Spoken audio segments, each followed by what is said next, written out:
जय हिंद, नमस्कार। हम आज बैठे हैं ऐतिहासिक गांव खंडरा पानीपत में। दोस्तों, हम बता देना चाहते हैं कि ये जो भारत है ये गांव का देश है और गांव से ही इस भारत की सभ्यता संस्कृति का विकास हुआ है। इस देश की आज़ादी का सवाल हो या महापुरुषों का या किसी भी चीज़ का, तो जितना गांव में से निकल के इस देश का विकास करने वाली जो भी हमारी मूर्तियां हैं, जो भी हमारी महान हस्तियां हैं, जो भी हमारे नेता हैं या महापुरुष हैं, वो इस मिट्टी से ही आगे निकले हैं। और आज हम ऐसी ही महान विभूतियों के बीच में बैठे हैं, आपको रूबरू करा रहे हैं अपने चैनल के माध्यम से कि एक आम इंसान महान कैसे बनता है। उन्हीं के ज़रिए हम सुनना चाहेंगे कि आपने अपने जीवन में कितना संघर्ष किया है, इस उपलब्धि को प्राप्त करने के लिए आपने क्या क्या मेहनत की है। हम मिलवाने जा रहे हैं भारत के सबसे पहले कॉमनवेल्थ में जो गोल्ड मेडल लेके आए थे अपने मनोज बॉक्सर जी, उनके अपने कोच और उनके बड़े भाई राजेश जी से। ये अपने राजेश जी हैं जिन्होंने अपना पूरा जीवन संघर्ष में निकाला और अपने छोटे भाई और उनके गुरु के रूप में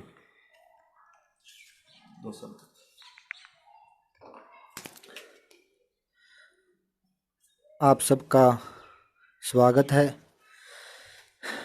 खिलाड़ी हमेशा देश को समर्पित होता है, अपनी कर्मभूमि, अपनी जन्मभूमि को समर्पित होता है। खिलाड़ी हमेशा एक ही चीज़ को ध्यान में रखता है और वो होता है नेशन फ्लैग।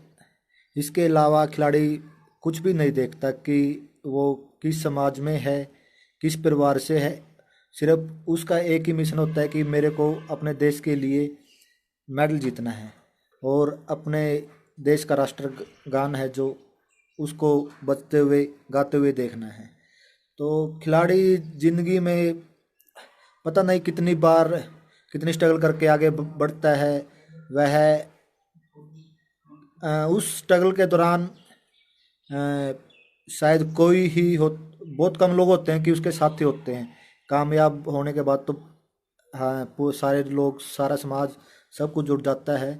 तो खिलाड़ी बहुत मुश्किल से, बहुत संघर्ष करके और आगे बढ़ पाता है और जब वो देश के लिए मेडल जीतता है तो गर्व महसूस करता है। तो खिलाड़ी को मैं आपके चैनल के माध्यम से यही कहना चाहूँगा कि किसी एक परिवार से, किसी एक समाज से और नहीं जोड़ना चाहिए। खिलाड़ी सबका होता है, पूरे देश का होता है और खिलाड़ी को वही सम्मान देना चाहिए जो सब देते हैं। खिलाड़ी देश से भी नहीं, पूरे विश्व का होता है, क्योंकि एक विश्व के परिवार में मिल जाता है। वो सबके साथ बैठकर खाता है, सबके साथ बैठकर पीता है और वो साथी जो उसके संघर्ष के साथी होते हैं वो उसकी पीड़ा को और उसके कुछ को अच्छी तरह समझ सकते हैं। अभी खिलाड़ियों के बारे में बताओ, उनके जीवन दर्शन के बारे में बताओ, उनकी मेहनत और लगन के बारे में बताओ। हम अपने चैनल के माध्यम से जहाँ तक हमारी आवाज़ जाएगी, लोगों तक पहुँचेगा। हमारा मिशन है कि हमारे जो खिलाड़ी हैं, हम जानना चाहते कि जो अपने बॉक्सर थे, जो भारत में पहली बार अपना गोल्ड मेडल लेके आए इतने वर्षों बाद, हमने तो सुना भी नहीं था, तो उनकी जीवन में कितनी कठिनाइयाँ आई, कैसे वो, और आपने उनको कैसे निखारा, इसके बारे में दो शब्द बोलना। देखिए, 1998 में मनोज ने खेलना स्टार्ट किया था और वो पहली प्रतियोगिता जो चैम्पियनशिप थी हमारी पंचकुला में हुई थी और उसके बाद उसने कभी पीछे मुड़ के नहीं देखा। उस चैम्पियनशिप में उसका गोल्ड मेडल जीता था। उसके बाद उसका नेशनल चैम्पियनशिप के लिए सिलेक्शन हो गया था, जो कि वेस्ट बंगाल दुर्गापुर में हुई थी। वहाँ पर उसने ब्रॉन्ज मेडल जीता। उसके बाद वो नेशनल प्लेटफॉर्म पे चले गया हरियाणा से निकलकर। उसके बाद उसने फिर कंटिन्यू दिल्ली में हुई अगले साल चैम्पियनशिप, उसमें सिल्वर जीता। उसके बाद उसने कभी पीछे मुड़ के नहीं देखा, उसका सारा निशाना गोल्ड पे रहा है। ऐसी बहुत सारी चीज़ें आई हैं। 2008 में उसने जो बठिंडा में नेशनल हुई थी, जब सीनियर में प्रवेश किया उसने, मनोज ने, तो सोम बहादुर पून आर्मी के बॉक्सर थे और 2006 के कॉमनवेल्थ के सिल्वर मेडलिस्ट थे। उनको हराकर बेस्ट बॉक्सर भी बने थे इंडिया के। और उसको जो विजय वो था, विजय पथ था, उसको भी रोका था। सोम बहादुर पुन के।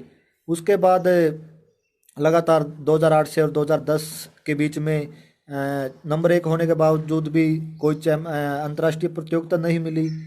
इंतजार किया और 2010 के कॉमनवेल्थ खेल मिले। और राजेश जी, जैसे आपने बहुत उत्तम बातें कही, 2008 में जिस समय में अपना जो गोल्ड मेडल लेके आए अपने मनोज जी, उसके बाद जो उपलब्धि और जो उनका नाम, उनकी ख्याति पूरे विश्व में, पूरे देश में गूंजी, तो उसके बाद कुछ ऐसी बातें सामने आई जो मतलब हमारे जो सत्र को रोकने में कुछ उनका कठिनाइयों का कुछ दौर शुरू हुआ, उसके बारे में कुछ कहना चाहेंगे आप?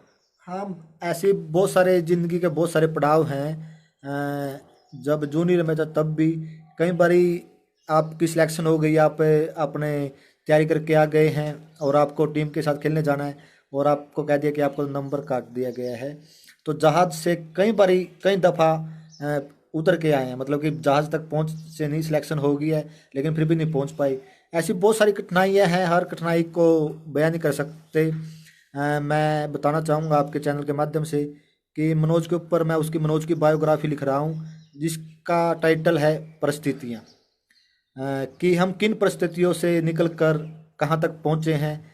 और आप देखोगे कि बॉक्सिंग जैसे खेल में अपने आप को 2 दशक से रखना और 2 दशक तक लगातार खेलना एक बहुत बड़ी उपलब्धि है। और इतना कभी सरकार से या किसी कंपनी से, एनजीओ वगैरह से भी मनोज को स्पॉन्सरशिप नहीं मिली। तो अपने घर से एक नौकरी भी, एक छोटी सी, अभी क्लास 2 बनेंगे रेलवे में, तो नौकरी के मामले में देख लो कि अब आत्मसम्मान की बात कहें तो इंस्पेक्टर का पद कोई छोटा नहीं होता, यदि आम जनमानस की बात करूं, लेकिन हमारे लिए छोटा था क्योंकि हमारे अचीवमेंट्स के हिसाब से जो लोग लगे हमारे से कम अचीवमेंट्स को, तो उनको बड़ा पद और हमें छोटा पद, हमने वो पद छोड़ दिया। यदि हम इतनी छोटी छोटी चीज़ें सोचते तो Manoj 2 Olympic, 3 Asian games, 3 Commonwealth games और 5 बार विश्व चैंपियनशिप नहीं खेल पाता। क्या अभी जैसे अर्जुन अवार्ड उनको मिला है अभी फिलहाल? अर्जुन अवार्ड 2014 में मिला था, वहाँ भी कंट्रोवर्सी हो गई थी। मनोज के 32 पॉइंट्स थे और जो हमारे दूसरे खिलाड़ी थे उनको जो अर्जुन अवार्ड मिला था तो उनके 20 पॉइंट्स थे।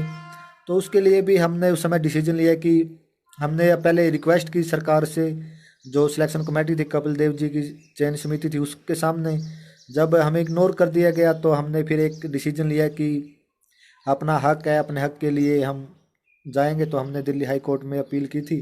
कोर्ट ने तथ्यों को मद्देनजर रखते हुए हमारे पक्ष में निर्णय दिया और मनोज अर्जुन अवार्डी बना।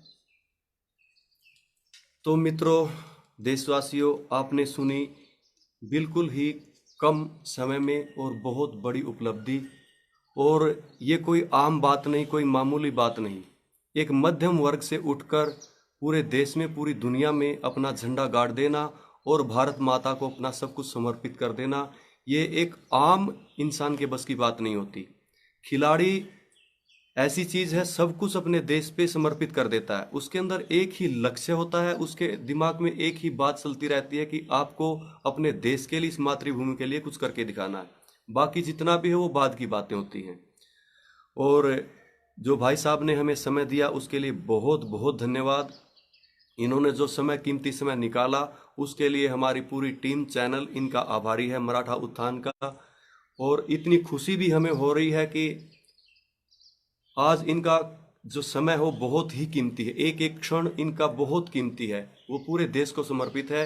हर जगह इनके इंटरव्यू वगैरह चलते हैं, बहुत लोग चाहते हैं कि भाई हम इनसे रूबरू बैठें और उनके जीवन के बारे में कुछ पूछें, क्योंकि सभी को जिज्ञासा होती है।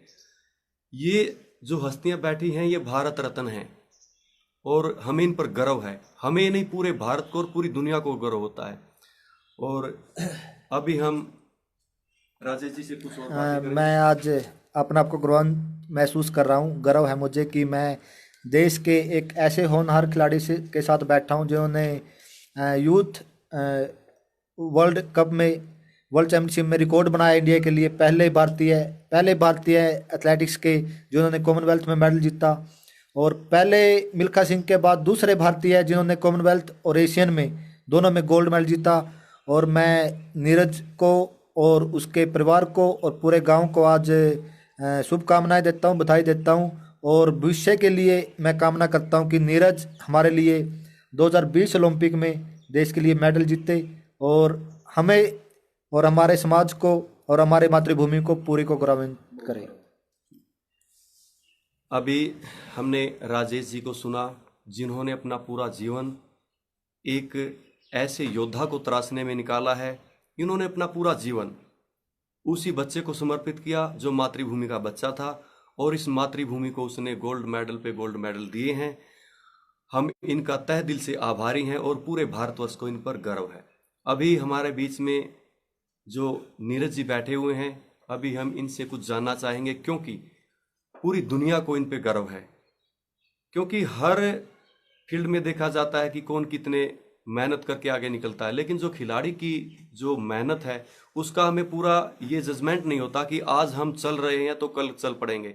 कई इंजरी आती हैं शरीर के अंदर, कई प्रकार की प्रॉब्लम होती हैं, फैमिली प्रॉब्लम होती हैं, उसके बावजूद भी इतनी मेहनत करके आगे निकलना बहुत ऊंची उपलब्धि होता है। तो नीरज जी से हम बात करना चाहेंगे। नीरज जी, आप इस फील्ड में कितने दिन से